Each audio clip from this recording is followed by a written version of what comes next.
অগ্নি, তোমার হঠাৎ কি হলো? তুমি আমার সাথে এভাবে কেন কথা বলছো? আপনি রূপনগরের রাজকন্যা, তাই আপনাকে না অগ্নি, তুমি দয়া করে আমার সাথে এভাবে কথা বলো না। আর অগ্নি, ক্ষমা করবেন, আমি সেনাপতি পুত্র। একজন রাজকন্যাকে নাম ধরে ডাকার অনুমতি আমার নেই। অগ্নি, এতদিন এত সময় ধরে আমরা একসাথে চলেছি, কত বাধা কত বিপদ আমরা একসঙ্গে পার করেছি বন্ধুর মতো। আর আজ তুমি? আমি দুঃখিত রাজকন্যা, রাজকন্যার সাথে সেনাপতি পুত্রের বন্ধুত্ব সম্ভব নয়। আমি আপনার আদেশ পাওক মাত্র, আমাকে আদেশ করুন। আর এতদিন যে আমাদের অন্য একটা পরিচয় ছিল, সেটা একদিনেই? হ্যাঁ হ্যাঁ, একদিনই সব পরিবর্তন হয়ে গেছে, সবকিছু। আর একদিনেই আমরা আমাদের নিজেদের আসল পরিচয়টা জানতে পেরে গেছি। হয়নি হয়নি, অগ্নি আমাকে এভাবে পর করে দিচ্ছে, আমাদের এতদিনের বন্ধুত্ব অস্বীকার করছে।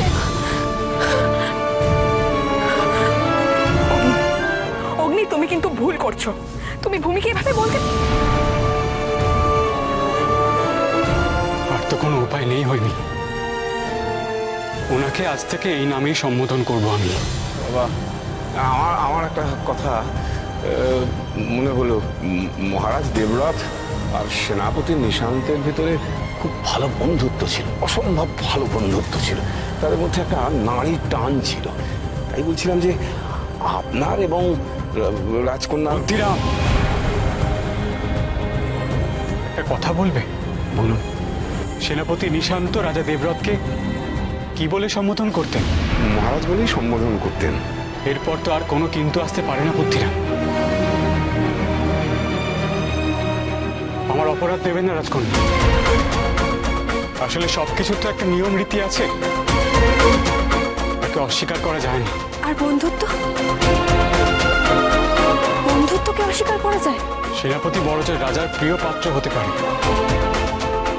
কিন্তু বন্ধু নয়।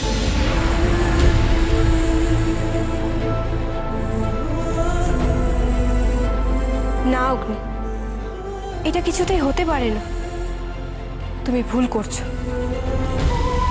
আমি সব সময় তোমাকে অগ্নি বলেই ডেকে এসেছি। যখন জানতাম তুমি রাজপুত্র, তখনও। কই, তখন তো তুমি আমায় বারণ করোনি। তাহলে আজ কেন আমাকে এভাবে দূরে ঠেলে দিচ্ছ অগ্নি? দূরে ঠেলে দেওয়ার প্রশ্নই উঠছে না। আপনি আমায় কি বলবেন সেটা নিতান্তই আপনার ব্যক্তিগত। আমি আমার নিয়ম শৃঙ্খলা কিভাবে উল্লঙ্ঘন করি বলুন তো? আমাকে ক্ষমা করবেন।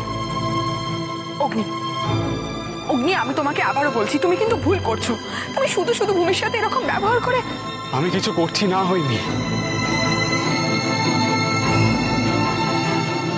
ছেলেবেলা থেকে যে নিয়ম শৃঙ্খলা আমি শিখে এসেছি, আমি সেগুলি পালন করছি। আমি দস্যুদের মধ্যে বড় হয়েছি। যাকে বাবা বলে জানতাম, তিনি ছিলেন দস্যু সর্দার, লুটপাট করতেন। কিন্তু কিন্তু রূপনগরে কোনোদিন লুটপাট করেননি তিনি, রূপনগরের কোনো ক্ষতি করেননি তিনি। আমার দস্যু বাবার অটুট শ্রদ্ধা ছিল রূপনগরের মানুষদের প্রতি। হয়তো আমাকেও ফিরিয়ে দিতেন একদিন, কিন্তু না, ওই মোহিনীর জন্য। মোহিনী রূপনগর দখল করায় তা হয়নি। তাই আমার রাজকন্যাকে সম্মান জানানো, সম্ভ্রম দেখানো কর্তব্য।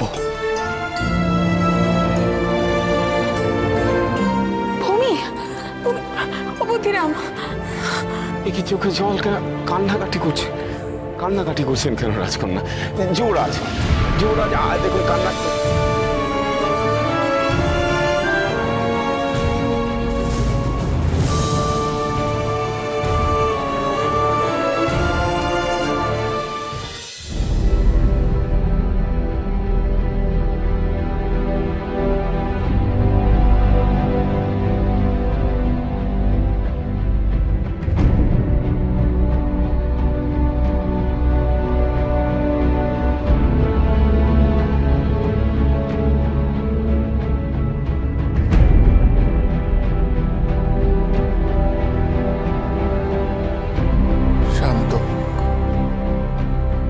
শান্ত হোক সব।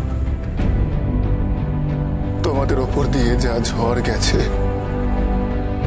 সে সব থেকে তোমরা এখন মুক্ত। তোমাদের আত্মা শান্তি পাক, এক নিষ্পাপ শান্তি নেমে আসুক। সমস্ত ভুল আমার ভুলের মাসুল গুনতে হলো এই নিরাপরাধ ছাত্রদের। অগ্নি আর ভূমি ভূত ডামর থেকে বেরিয়ে আসার পরে আমি মোহিনীর দিকে একদম নজর দিইনি, আর তাতেই ওই পিশাচিনী আশ্রমে প্রবেশ করতে পারলো।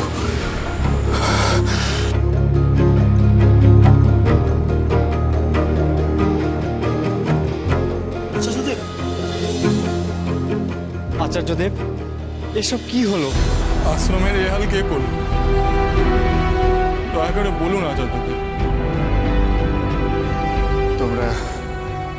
তোমরা ফিরে যাও, এখনই তোমরা যে যার ঘরে ফিরে যাও। না আচার্যদেব, আমরা এই আশ্রম ছেড়ে কোথাও যাব না। না, তোমরা এখনই যাবে। যাও তোমরা, আমি আদেশ দিচ্ছি, তোমরা যাও।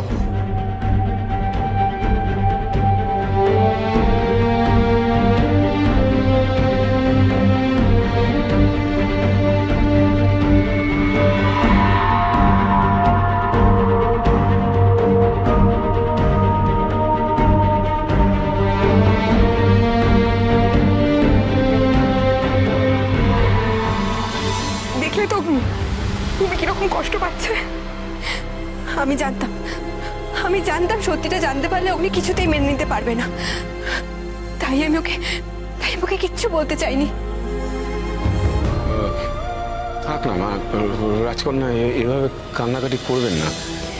এইভাবে একটু দেখুন না, কিছু করা যায়। এই ভূমি, একদম কান্নাকাটি করবি না, একদম না। না রে হৈমি,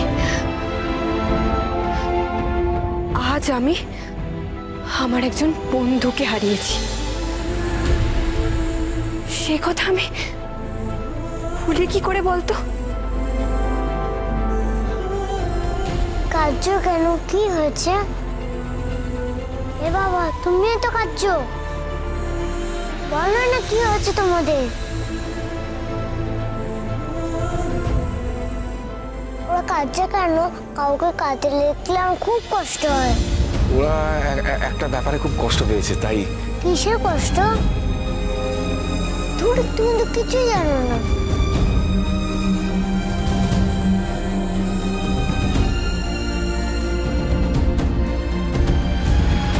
কি হলো? তুমি চুপ করে আছো যে, ওদের বোঝাও না।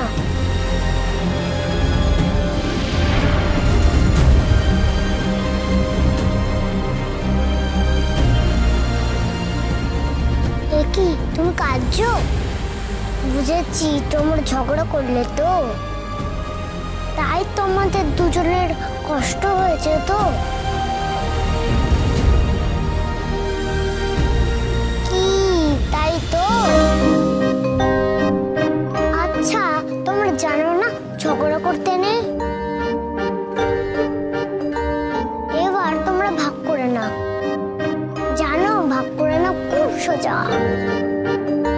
আমি যখনই আচার্য দেবের সঙ্গে ঝগড়া করতাম তখনই আমরা ভাগ করে দিতাম। তাড়াতাড়ি ভাগ করে নাও। আদিত্য, বড়রা খুব ভালো করে ঝগড়া করতে পারে, করতে পারে না। কেন পারবে না? খুব পারবে। একবার ভাগ করে দেখো না, আর তাহলে কেউ কষ্ট পাবে না। কি ভাগ করবে তো তোমরা?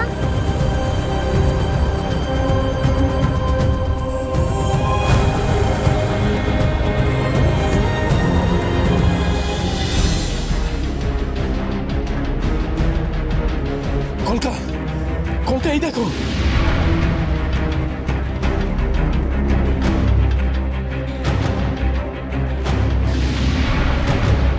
হ্যাঁ, মানে এই পাত্র তো হ্যাঁ, পাত্রের মায়া জলে এক ফোঁটাও রং নেই, সব স্বচ্ছ হয়ে গেছে। তার মানে তার মানে তার মানে ওখানে নিশ্চয়ই এমন কিছু ঘটেছে যাতে মহারানী।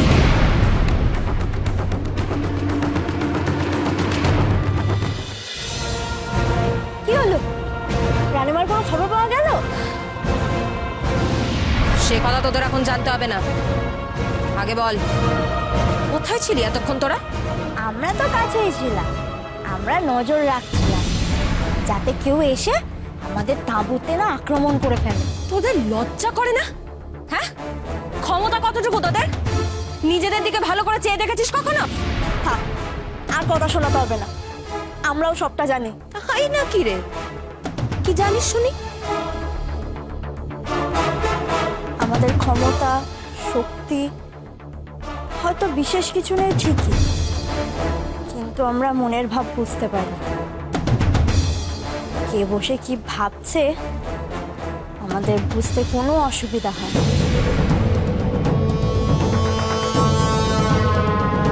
কি হলো, একেবারে চুপ করে গেলে যে?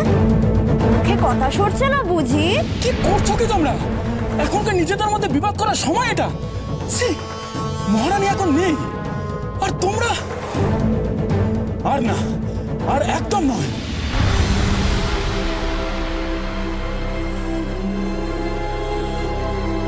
কি মুশকিল হলো বলো তো? অগ্নি তো কোনো কথাই শুনতে চাইছে না। এদিকে রাজকন্যা মন খারাপ করে বসে আছেন। আমি যে কোন দিকে যাই।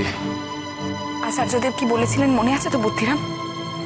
ভূমি আর অগ্নি একসাথে চাইলে তবেই মানচিত্র আবার পথ দেখাবে। কিন্তু এখানে তো কেউ কারোর সাথে কথাই বলছে না। চলো আমার সঙ্গে খেলবে, এসো।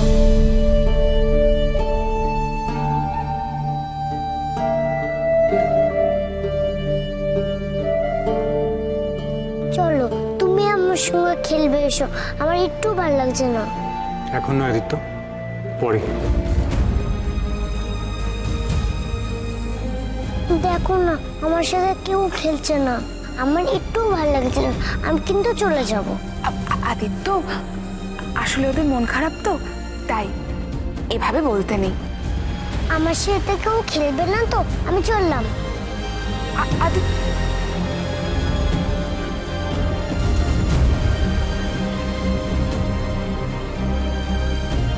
এই দেখো, এ তো আবার পেঁচা হয়ে গেল।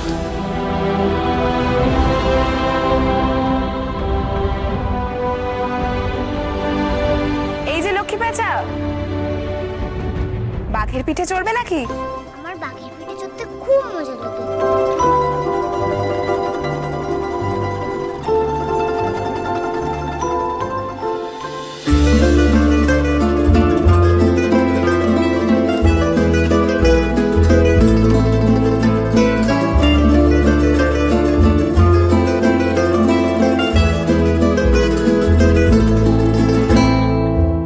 বাঘের পিঠেও পেঁচা চড়ে?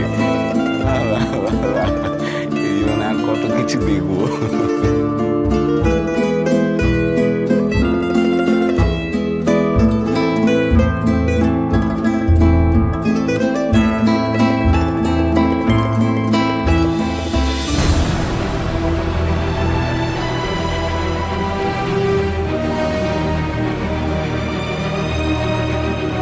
ওই দেখো, ওই দেখো একটা বাঘ।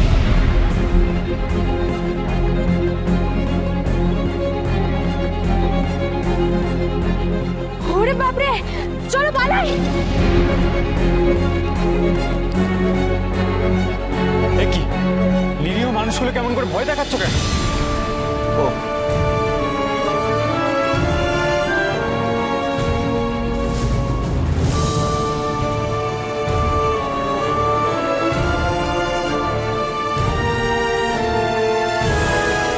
জয় স্কন্দমাতার জয়, জয় স্কন্দমাতার জয়, জয় স্কন্দমাতার জয়, জয় স্কন্দমাতার জয়, জয় স্কন্দমাতার জয়, জয় স্কন্দমাতার জয়। এরা সকলে কোথায় যাচ্ছে? দাঁড়ান রাজকন্যা, আমি নিজে গিয়ে বিষয়টা জেনে আসি। ও ভাই, শুনছো? ও ভাই, তোমরা কি পুজো দিতে যাচ্ছ? মোরা সবাই সরোবর যাচ্ছি, ওখানেই তো মোরা স্কন্দমাতার পুজো দেবো। হ্যাঁ, আমরাও তো যাবো সেখানে, আমরাও তো মায়ের আশীর্বাদ চাই। চলো তাহলে, অনেকটা পথ যেতে হবে কিন্তু। জয় স্কন্দমাতার জয়, জয় স্কন্দমাতার জয়, স্কন্দমাতার জয়, জয় স্কন্দমাতার জয়, স্কন্দমাতার জয়, জয় স্কন্দমাতার জয়। চলো তাহলে আমরাও এগিয়ে যাই, আর সময় নষ্ট করে লাভ নেই।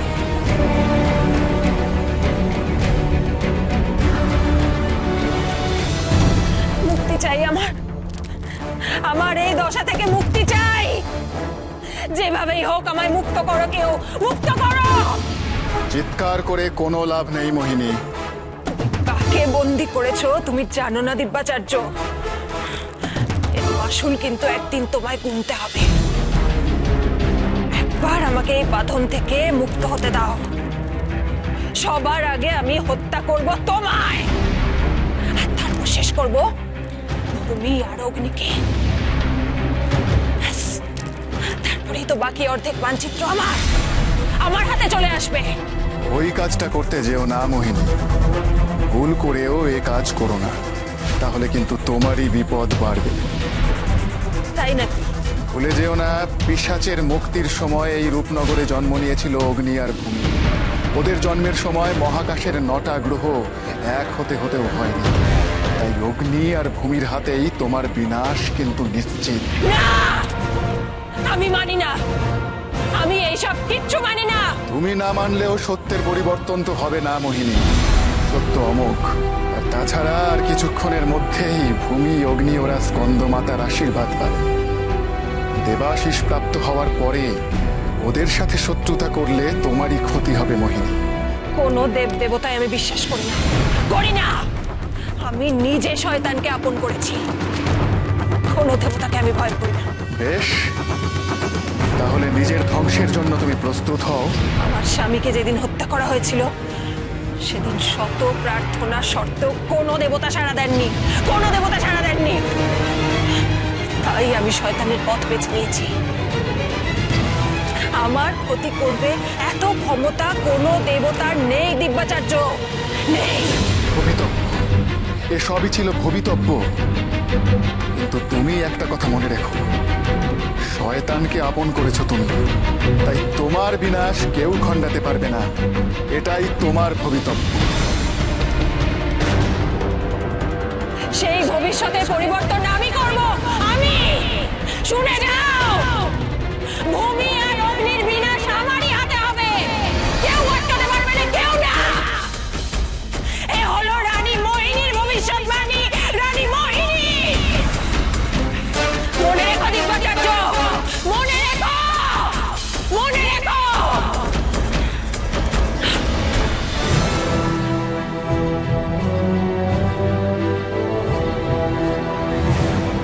আর কতটা পথ এই পাহাড়ের ঢাল বেয়ে যেতে হবে? এই তো সবে শুরু বুদ্ধিরাম, সরোবর পৌঁছতে এখন অনেকখানি পথ বাকি। বইও কান্দ। আচ্ছা, ওরা জয়ধ্বনি করতে করতে ওদিক দিয়ে গেল তাই না? হ্যাঁ, ওদিক দিয়েই তো যেতে দেখলাম। চল অগ্নি, কে যায় গো? কে যায় এ পথ দিয়ে? কে যায়?